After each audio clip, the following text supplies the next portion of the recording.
வெறும் பேச்சுக்கு மீசிய முறுக்கிற கூட்டம் இல்ல, மரபணுலிய மானமும் வீரமும் நிறைஞ்சு நிக்கிற புலி கூட்டம். No compromise. உங்க சைடுலயும் எங்க சைடுலயும். It's a GT promise. தம்பி இறந்துட்டாருங்கிற செய்தி ரொம்ப துயரத்தை தந்துச்சு. எதிர்பார்க்கல, கொஞ்சமே எதிர்பார்க்கல. பல குரலில் பேசுகிற ஆற்றல், நடனமாடுகிற திறன், நடிக்கிற ஆற்றல் எல்லாம் கொண்ட ஒரு அற்புதமான ஒரு கலைஞன் என்னுடைய தம்பி ரோபோ சங்கர் அவர்கள். இன்னைக்கு அவர் குடும்பமே இன்னைக்கு அழுதுட்டு இருக்கும் போது எனக்கு உண்மையிலேயே கஷ்டமா இருக்கு. எப்பவுமே சிரிச்ச முகத்தோட இருப்பாரு. இவர மாதிரி ஒரு பர்சன் பார்க்கவே முடியாது. ஒரு நாள் கூட அவரு ஒரு மாதிரி துக்கமா இருந்தா நான் பார்த்ததே இல்லை. அவருடைய சிரிச்ச முகத்தை தான் நேத்தெல்லாம் ஃபுல்லா அப்செட் ஆயிடுச்சு எனக்கு.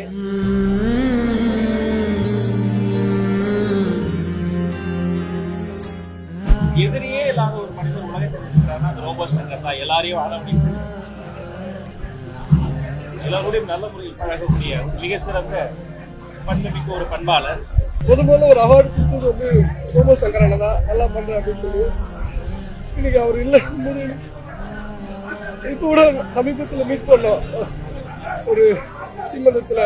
அப்போ கூட சொன்னார், தம்பி என்னடா ஜிம்முக்கெல்லாம் போய் நல்லா உடம்பு ஏற்றிட்டு இருக்க போல, நல்லா பண்ணு அப்படின்னு சொல்லிட்டு இருந்தாரு. திடீர்னு வந்து இல்லைன்னு கஷ்டமா இருக்கு.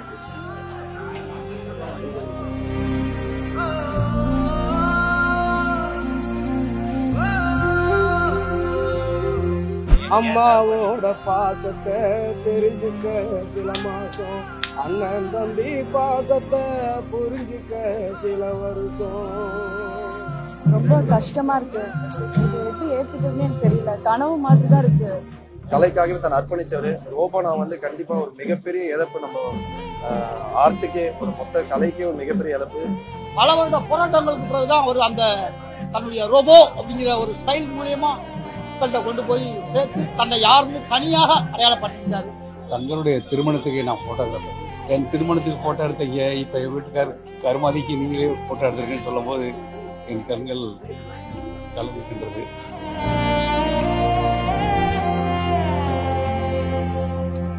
அன்பிற்கினிய தம்பி ரோபோ சங்கர் அவர்கள் எந்த பெரிய பின்புலமும் இல்லாது தன்னுடைய தனித்திறமையால், தன்னுடைய ஆற்றலால், கடுமையான உழைப்பால் உழைத்து புகழ் பெற்றவன். பல குரலில் பேசுகிற ஆற்றல், நடனமாடுகிற திறன், நடிக்கிற ஆற்றல் எல்லாம் கொண்ட ஒரு அற்புதமான ஒரு கலைஞன் என்னுடைய தம்பி ரோபோ சங்கர் அவர்கள். என் மீது மட்டுமல்ல, எல்லோர் மீதும் பேரன்பு கொண்டு நேசிக்கக்கூடிய ஒரு நல்ல இதயம் கொண்ட மனிதன். இல்லாதாருக்கு உதவ வேண்டும் என்கிற எண்ணம் கொண்ட ஒரு மனிதன். சக நண்பர்கள் துவண்டு இருந்தாலோ, துயரிட்டு இருந்தாலோ, கவலை கொண்டிருந்தாலோ ஓடி ஓடி போய் உதவி செய்யக்கூடிய நல்லிதயம் கொண்ட ஒரு மனிதன்.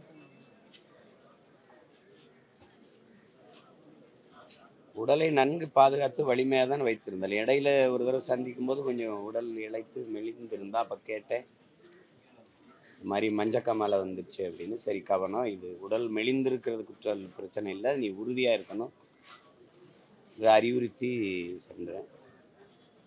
அதுக்கப்புறம் பார்த்து சரியாக தான் இருந்தார். ஆனால் நேற்று இந்த செய்தி கேட்டு நம்ப முடியல, பேரதிர்ச்சியாக இருந்தது. திடீர்னு இந்த மாதிரி தம்பி இறந்துட்டாருங்கிற செய்தி ரொம்ப துயரத்தை தந்துச்சு.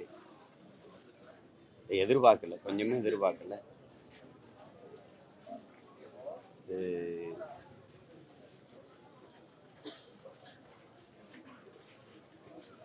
அவனை மாதிரியே உழைத்து முன்னேற துடிக்கிற ஒவ்வொரு இளைஞருக்கும் அவன் வாழ்க்கை ஒரு படிப்பினையா இருக்கணும். செல்வத்திலே மிக முதன்மையான செல்வம் வந்து உடல் நலன்தான். எங்களுடைய ஐயா சைதை துரைசாமி என்னை சந்திக்கும் போதெல்லாம் அறிவுறுத்துறது, உடல் நலமில்லாத கல்வி, உடல் நலமில்லாத செல்வம் உடல் நலமில்லாத புகழ் பயனற்றதுங்கிறது. பாரதி, பட்டுக்கோட்டை, எவ்வளோ பெரிய அறிஞர்கள்லாம் நம்மளுடைய இளம் வயதிலேயே விட்டு போயிட்டாங்க. அவங்கெல்லாம் இன்னும் கொஞ்ச நாள் இருந்திருந்தால் எவ்வளோ பெரிய படைப்புகள் நமக்கு கிடைச்சிருக்குங்கிற ஏக்கம். இப்போ அந்த மாதிரி உடல் நலம் பேணணுங்கிறத எல்லா பிள்ளைகளும் கொஞ்சம் கவனத்தில் எடுத்துக்கணும்.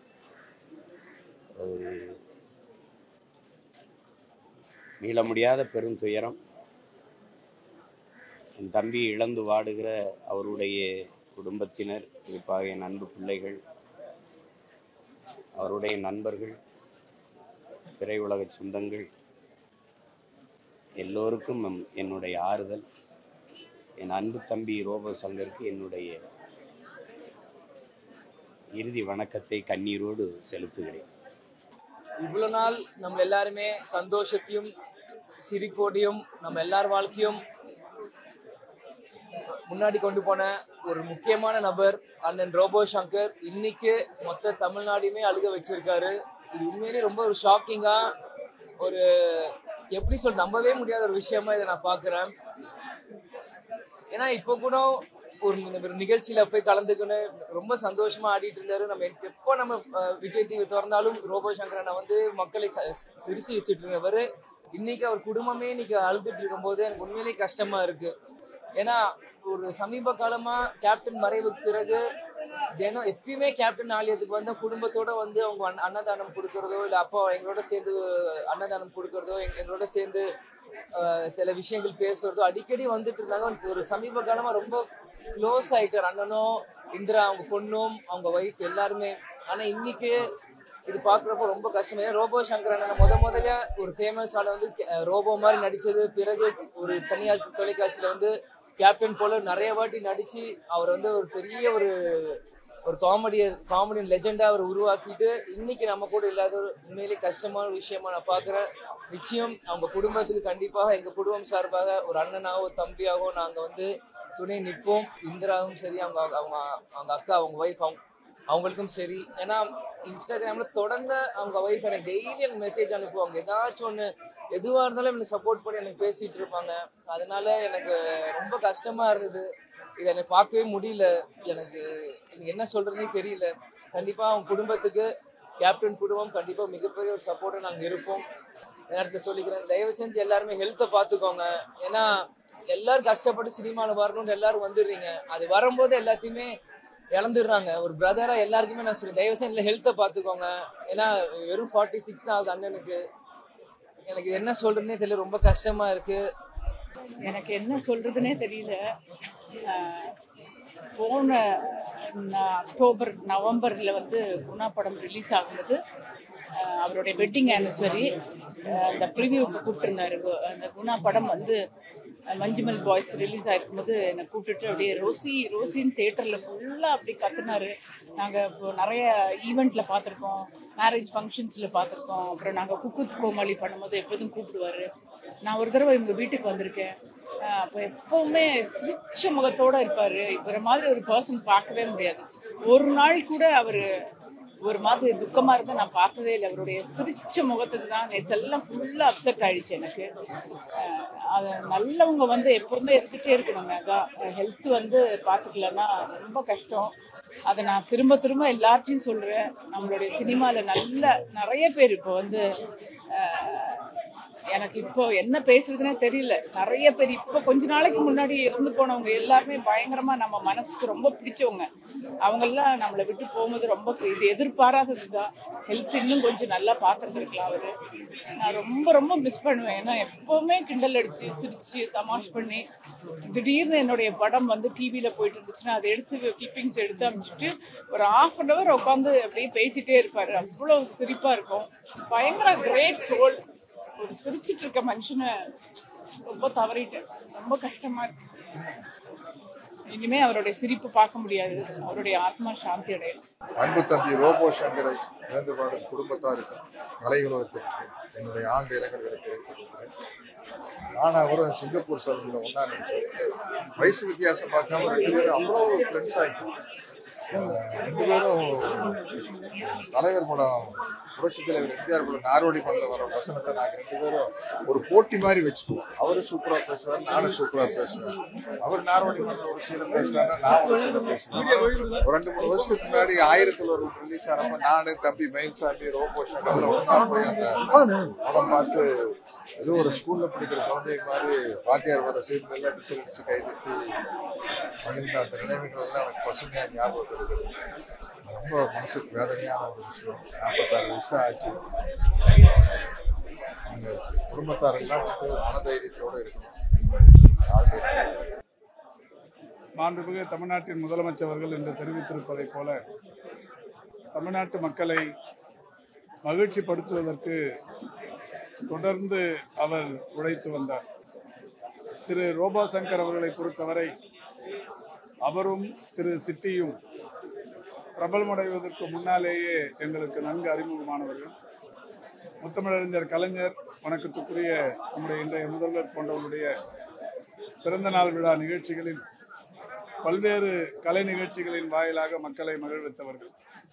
பிறகு சின்னத்திரை, வண்ணத்திரை என்று எல்லா திரைத்துறைகளிலும் தனக்கென ஒரு தனிமுத்திரையை பதித்தவர் பெருமதிப்பிற்குரிய திரு ரோபோ சங்கர் அவர்கள்.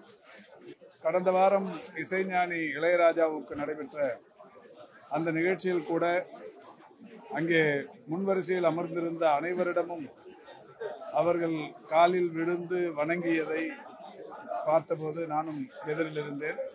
அவருடன் பேசுகிற அந்த வாய்ப்பை பெற்றிருந்தேன். மிக சிறப்பான ஒரு பண்பாளர் என்பதை, மிக சிறந்த அடக்க குணம் உள்ளவர் என்பதையும் அன்றைக்கு நிரூபித்தார்.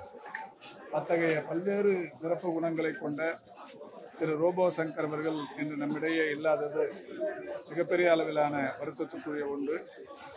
அவர் மறைந்து விட்டார் என்று அறிந்தவுடன் பெருமதிப்பிற்குரிய திமுக கழகத்தின் இளைஞரணியின் செயலாளர் மாண்புமிகு தமிழ்நாட்டின் முதலமைச்சர் அவர்கள் நேற்று இரவே 12:30 மணிக்கு வந்து முதல் ஆளாக வந்து அவருக்கு இறுதி மரியாதை செலுத்த இருக்கிறார்கள். அவரை இழந்து வாடும் குடும்பத்தினருக்கும் கலைத்துறையினருக்கும் நான் சார்ந்திருக்கிற திராவிட முன்னேற்ற கழகம் சென்னை தெற்கின் சார்பில் ஆழ்ந்த இரங்கலை தெரிவித்துக் கொள்கிறேன். என்ன சொல்றதுன்னு தெரியல, ரொம்ப கஷ்டமா இருக்கு. ஏன்னா ரோபோ சங்கரனை வந்து ஒரு நடிகர்ன்றதை மீறி எங்க எல்லாருக்கும் ஒரு அண்ணன் மாதிரி, நான் சினிமா ட்ரை பண்ற காலத்துல இருந்து நான் ஒரு ரோல் மாடல் மாதிரி பார்த்த ஒரு மனுஷன். எந்த ஃபங்க்ஷன் போன, எந்த ஸ்டேஜ்ல போனா எல்லாருமே அவங்கள சந்தோஷப்படுத்திட்டு, நான் சொல்லும் போதே புல் இருக்குது எனக்கு. எங்க பார்த்தாலும் ரோபானா அவ்வளவு அன்பா எல்லாருக்கும் அவ்வளவு லவ்வோட இருப்பாரு. அண்ணாவோட மறைவு வந்து உண்மையாவே பயங்கர கஷ்டமா இருக்கு. அண்ணன் உடம்ப நான் நடுவுல நல்லா உடம்ப சூப்பரா மாறி அண்ணன் நல்லா போயிட்டு இருந்தாரு. திரும்ப அண்ணன் வந்து உடம்ப கொஞ்சம் கவனிக்காம விட்டாரு. தெரியல, இது வந்து நாட் ஓன்லி மூவிஸ். அண்ணன் வந்து நார்மலா ஒரு மேடை கலைஞனா, அதுக்கப்புறம் டிவியில இருக்கட்டும், அதுக்கப்புறம் படங்கள்ல இருக்கட்டும், எல்லா இடத்துலையும் அவர் பண்ண விஷயத்த வந்து அவ்வளோ ஒரு 100% ஒரு அது வந்து அவருக்கு பெருசா ஒரு முன்னாடிலாம் ரொம்பலாம் பெருசா சம்பளம் வாங்கலாம் கூட 100% அவ்வளோ அன்பா நேசிச்சு அந்த அந்த கலைக்காகவே தன்னை அர்ப்பணிச்சவர். ரோபோனா வந்து கண்டிப்பா ஒரு மிகப்பெரிய இழப்பு. நம்ம ஆர்ட்டுக்கே, ஒரு மொத்த கலைக்கே ஒரு மிகப்பெரிய இழப்பு. லவ் யூ ரோபோனா. கண்டிப்பா ரொம்ப கஷ்டமா இருக்கு. அண்ணன் ரோபோ சங்கர் தன்னுடைய தனித்திறமை காரணமாக சின்னத்திரை தொடங்கி வெள்ளித்திரை வரைக்கும் தனக்கென தனி முத்திரை பதித்தவர். எதிரியே இல்லாத ஒரு மனிதர் உலகத்தில் இருக்கிறார்னா அது ரோபோ சங்கர் தான். எல்லாரையும் அரவணைத்து எல்லாரோடையும் நல்ல முறையில் பழகக்கூடிய ஒரு மிக சிறந்த பண்புமிக்க ஒரு பண்பாளர். அவரு அந்த சின்ன வயசுல உடற்பயிற்சி செய்து அந்த ரோபோவாக வந்த முதல் ரோபோவே அவர் தான். அதன் பிறகு எத்தனையோ கல்லூரி மேடைகள்ல, கலை நிகழ்ச்சிகள்ல, 196 நாடுகள்ல தமிழர்கள் இருக்காங்க. அவர் தம் இல்லங்களிலும் உள்ளங்களிலும் எல்லா இடத்திலும் எத்தனையோ கோடி மக்களை சிரிக்க வைத்த ஒரு மனிதர் எங்களை எல்லாம் கலங்க வைத்திருக்கிறார். அவருடைய மறைவு கலைத்துறைக்கு ஒரு பேரிழப்பு. இக்கட்டான சூழ்நிலையில் அக்காவுக்கும் அப்பாவுக்கும் ரோபோ சங்கருடைய குடும்பத்தாருக்கும் எங்களுடைய ஆழ்ந்த இரங்கலை தெரிவித்துக் கொள்கிறோம். அவர் இன்னும் ஒரு பெட்டர் பிளேஸ்ல இருக்கிறாரு. அங்க இருக்கவங்களே அவர் இன்னும் இதே போல மகிழ்வார் நான் எதிர்பார்க்கிறேன். அண்ணனுடைய ஆன்மா சாக்கிரிய ரோபோ சங்கர் எல்லாரும் சொல்லலாம், அவர் இல்லாம போனது வந்து இண்டஸ்ட்ரிக்கு ஒரு பெரிய லாஸ். பட் என்னை பொறுத்த வரைக்கும் அது இண்டஸ்ட்ரிக்கு லாஸாக கூட இருக்கலாம். ஆனால் ரோபோ சங்கர் இல்லாமல் போனது என்ன மாதிரி கூட இருந்த ஃப்ரெண்ட்ஸுக்கு வந்து ஒரு பெரிய லாஸ் தான். நான் வந்து முதல்ல வந்து ரோபோ சங்கரனோட ஒரு நிகழ்ச்சிக்கு வந்திருந்தாரு. அப்போதான் நான் வந்து மிமிக்ரி பண்ண ஸ்டார்ட் பண்ணேன். அப்போதான் அவர் என்னை பார்த்து நல்லா பண்ணுறடா தம்பு, வா நல்லா பண்ணலாம் அப்படின்னு சொன்னார் காஞ்சிபுரத்தில். எனக்கு முதல்ல ஒரு நான் இது வரைக்கும் எதுவுமே பெருசு அவார்ட்லாம் எதுவும் வாங்கினது இல்லை. முதல்ல ஒரு அவார்டு கொடுத்தது வந்து ரோபோ சங்கரனை தான், நல்லா பண்ணுறேன் அப்படின்னு சொல்லி. இன்னைக்கு அவர் இல்லை போது இப்போ கூட சமீபத்தில் மீட் பண்ணோம் ஒரு சீமந்தத்தில். அப்போ கூட சொன்னார், தம்பு என்னடா ஜிம்முக்கெல்லாம் போய் நல்லா உடம்பு ஏற்றிட்டு இருக்க போல, நல்லா பண்ணு அப்படின்னு சொல்லிட்டு இருந்தாரு. திடீர்னு வந்து இல்லைன்னு கஷ்டமா இருக்கு. அவரு அன்பு சகோதரர் நண்பர் ரோபோ சங்கருடைய மறைவு உண்மையிலேயே திரைத்துறைக்கு, மேடை சொந்தங்கள் எல்லாத்துக்குமே மிகப்பெரிய இழப்பு. பட் ஒவ்வொரு கலைஞனும் ஒவ்வொரு வடிவத்தில் மக்களை ஈர்ப்பதில் இல்லை சந்தோஷப்படுத்துறதில் கவனம் செலுத்துவான். பட் அந்த வகையில் வந்து அண்ணன் ரோபோ சங்கர் வந்து எத்தனை லட்சக்கணக்கான பேர் இருந்தாலும் அவங்க எல்லாத்தையும் தன்பால் ஈர்க்கக்கூடிய ஒரு மிகப்பெரிய சக்தி அவருக்கு இருந்தது. பட் அவர் இந்த அளவுக்கு உயர்ந்திருக்காருன்னா சும்மா ஈஸியாக ஒரு நாளோ ஒரு வருஷத்துலேயே வந்தது கிடையாது. பல வருட போராட்டங்களுக்கு பிறகுதான் அவர் அந்த தன்னுடைய ரோபோ அப்படிங்கிற ஒரு ஸ்டைல் மூலியமா மக்கள்கிட்ட கொண்டு போய் சேர்த்து தன்னை யாருன்னு தனியாக அடையாளப்படுத்திக்கிட்டாரு. அவருடைய மறைவு இந்த குறைந்த வயதில் மரணம் என்பது தவிர்க்க முடியாதது. இருந்தாலும் அவருடைய ஆத்மா சாந்தி அடையணும். அவருடைய குடும்பத்தாருக்கு இளங்களை தெரிவித்துக் கொள்கிறேன். பார்த்தீங்கன்னா இந்த மாதிரி ஒரு இதில் வந்து நான் ரோபோ பார்ப்பேன் எதிர்பார்க்கவே இல்லை. நான் ரோபோ வந்து ஆரம்ப கால ஸ்டார்டிங்லேருந்து எங்க கூட ஒர்க் பண்ணியிருக்காரு. நாங்கள் அவ்வளோ ஒன்றா ஃப்ரெண்ட்ஷிப்பாக பழகியிருக்கோம். அவங்க வீட்டில் எங்கிட்ட ஒரு ஃபேமிலி மெம்பராக தான் இருக்கும். ஸோ நான் மட்டும் இல்லை, ஐ திங்க் இந்த இண்டஸ்ட்ரி ஃபுல்லாகவே அவர் மிஸ் பண்ணுவாங்க. ஏன்னா ஒரு நல்ல மனிதர். ஸ்க்ராட்ச்லேருந்து இந்த அளவுக்கு வளர்ந்தா கூட அந்த பந்தா இல்லை ஒன்றும் இல்லை, எல்லாருக்கும் அன்பா பண்பா ஒரே மாதிரி தான் பழகுவார். ஸோ இந்த மாதிரி ஆட்களை தான் நம்ம கடவுளுக்கு சீக்கிரமாக கூப்பிட்டு போயிடுறாங்க. ரொம்ப கஷ்டமாக இருக்குது. குடும்பம் வந்து கண்டிப்பாக அவர் இல்லாமல் ரொம்ப கஷ்டப்படுவாங்க. ஸோ அவர் இடத்த வந்து அவங்க மாப்பிள்ளை அந்த மாதிரி இருக்கணும். கண்டிப்பாக அவர் பண்ணுவார். பொம்பளை பசங்க ரொம்ப பாவம். ஒரு ஆம்பளை இருந்தாலும் கூட அம்மா அப்பா ஒரு துணையாக இருப்பாங்க. ரொம்ப கஷ்டமாக இருக்குது, என்ன சொல்லுதுன்னு தெரியல. ரோபோ சங்கர் அவர்கள் சிறந்த நடிகர் மட்டுமில்லை, சிறந்த பண்பாளர். தானும் சிரித்து மற்றவர்களையும் சிரிக்க வைக்கக்கூடிய ஒரு பண்பான மனிதர். அவர் குடும்பம், அவருடைய உழைப்பை வந்து பொண்ணு, மனைவி, அவர்தான் அப்புறம் உறவுகள் வந்து எப்படி படிக்கிறது ரொம்ப கஷ்டமானது. எனக்கே கேட்டுட்டு ரொம்ப அதிர்ச்சியாக இருந்தது. இந்த வயசு சாகிற வயசே இல்லை. இறைவன் சோதிப்பான், கைவிட மாட்டான் பாங்க. வேற கைவிட்டாங்க. ரொம்ப கஷ்டப்பட்டு இந்த இடத்த அடைஞ்ச ஒரு அண்ணன் மதுரையில் ஆரம்பித்து அபிநயாவில் ஆரம்பித்து அப்படியே கொஞ்சம் கொஞ்சமாக சின்னத்திரை மூலமாக இன்றைக்கி வண்ணத்திரை வரைக்கும் வந்து உலக தமிழர்கள் மத்தியில் எல்லார் மனசுலையும் நீங்காத இடம் பிடிச்ச அண்ணனுடைய மறைவு கலை உலகத்திற்கும் தமிழ் மண்ணுக்கும் மிகப்பெரிய மறைவான வார்த்தை வரல. எல்லாருமே குடியை நிப்பாட்டணும் அப்படின்னு நான் வேண்டிக்கிறேன். நான் ஏன்னா குடியினால இன்னைக்கு அந்த குடும்பம் இழந்து நிற்கிறது. ஒரு மிகப்பெரிய ஒரு மனிதனை சந்தோஷமாக வாழ வேண்டிய நேரம் இது. வந்து இப்போ தான் பேரன் பிறந்திருக்கிறான், அவனை தூக்கி கொஞ்ச வேண்டிய நேரம். இந்த நேரத்தில் அண்ணனுடைய மறைவு வந்து வார்த்தையில் சொல்ல முடியல. என்னுடைய ஆழ்ந்த அனுதாபங்களை நான் குடும்பத்துக்கு தெரிவிச்சுக்கிறேன். அண்ணனுடைய மறைவை ஒரு பாடமாக எடுத்துக்கிறவங்க, குடியே லைஃபாக இருக்கிறவங்க. நானும் ஒரு காலத்தில் குடிச்சிக்கிட்டு இருந்தவன் தான். நானும் இப்போ நிப்பாட்டிட்டு என் குடும்ப நன்மைக்காக நான் வந்து இப்போ அமைதியாக இருந்துகிட்டு இருக்கிறேன். அதே மாதிரி நம்மளுக்கு பின்னாடி நம்ம குடும்பத்துக்கு நம்ம தான் அப்படின்னு நினைக்கிறவங்க எல்லாருமே தயவு செய்து குடியை குறைச்சிக்குங்க அப்படின்ற வேலையை நான் வேண்டிக்கிறேன். இதனால் நம்ம கலை உலகத்தில் இருக்கிற எல்லாருமே தெரிஞ்சுக்க வேண்டிய ஒரு விஷயம். ஆழ்ந்த இரங்கலை தெரிவிச்சுக்கிறேன் அண்ணனுக்கு, அண்ணன் குடும்பத்தாருக்கு இரங்கலை தெரிவிச்சுக்கிறேன். மறக்க முடியாது.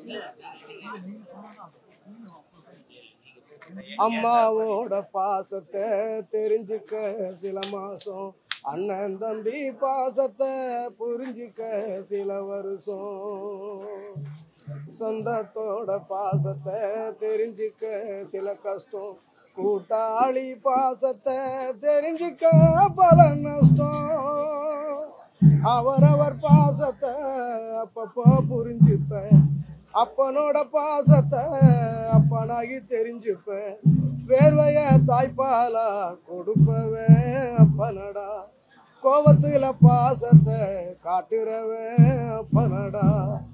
இப்ப சொன்ன எல்லாமே வார்த்தை இல்ல தெரிஞ்சுக்க, அப்ப வாழ்க்கைன்னு புரிஞ்சுக்க. இது பிள்ளைங்க மட்டும் இல்லை, அப்பன்களும் தெரிஞ்சுக்கணும் அப்படிங்கிறத இந்த இடத்துல வலியுறுத்திக்கிறேன். நம்மளுக்கு பின்னாடி குடும்பம் இருக்கு, அவங்களுக்காக நம்ம வந்து சில விஷயங்களை ஒதுக்கித்தான் ஆகணுங்கிற ஒரு சூழ்நிலை வரும்போது நம்ம கண்டிப்பாக ஒதுக்கணும். நம்ம உடல்நிலையை நம்ம தான் பார்த்துக்கணும். ஆழ்ந்த இரங்கல் அண்ணன் குடும்பத்துக்கு. ரொம்ப கஷ்டமா இருக்கு.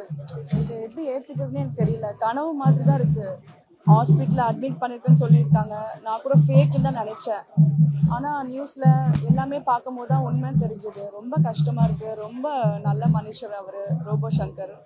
என்னோட பர்த்டே சர்ப்ரைஸாக வந்து ஹாப்பியாக கொண்டாடிட்டு இருந்தோம்.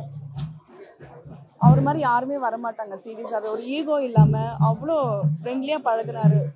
சீரியஸாகவே இது ஒரு சினிமாவுக்கு ரொம்ப இழப்பு தான் நிச்சயமாகவே. ஸோ அவருடைய ஆத்மா சாந்தி அடையணும், மனப்பூர்வமாக இது பண்ணிக்கிறேன். என்னை பொறுத்த வரைக்கும் மக்கள் எல்லாரும் சின்னத்திரையிலேருந்து மகிழ்விக்கிறாங்க. ரொம்ப சந்தோஷமான ஒரு விஷயம். அவங்களும் அவங்களோட உடம்பை பார்த்துக்கிட்டா ரொம்ப நல்லா இருக்கும். கண்டிப்பாக தூக்கம் இல்லாமல், சாப்பாடு சரியாக இல்லாமல், அவங்கள தன்னை கவனிச்சிக்காம ஸோ கஷ்டப்படுறதுனால இந்த மாதிரி ஒரு மிகப்பெரியமான ஒரு இழப்பு. மக்களை மகிழ்விக்கிற மாதிரி நீங்கள் உங்கள் உடம்பை பார்த்துக்கோங்க. ஏன்னா ஹெல்த் ரொம்ப லைஃப்பில் ரொம்ப முக்கியம். இதை ஏற்றுக்கவே முடியாது. விஜய் டிவியை தாண்டி சின்னத்திரைக்கு ஒரு மிகப்பெரிய இழப்பு. இப்படி ஒரு ஜாம்பவான ஒரு நடிகர், அவர் இல்லை அப்படின்னு ஒரு நிமிஷம் கூட நினச்சி கூட பார்க்க முடியல. தங்கமான மனுஷங்க, 0% ஆட்டிடியூட். எல்லாம் ஒரு ஆர்டிஸ்ட் ஆகிட்டா, ஒரு ஃபெமிலர், ஒரு ஃபேம் வந்துட்டா அவ்வளோ ஆட்டிடியூட் இருக்குது. இவர்கிட்ட எதுவுமே இல்லாமல் டவுன் டு எர்த், எல்லார்கிட்டையும் ரொம்ப சகஜமாக அன்பாக பாசமாக பேசுகிற ஒரு மனிதர்.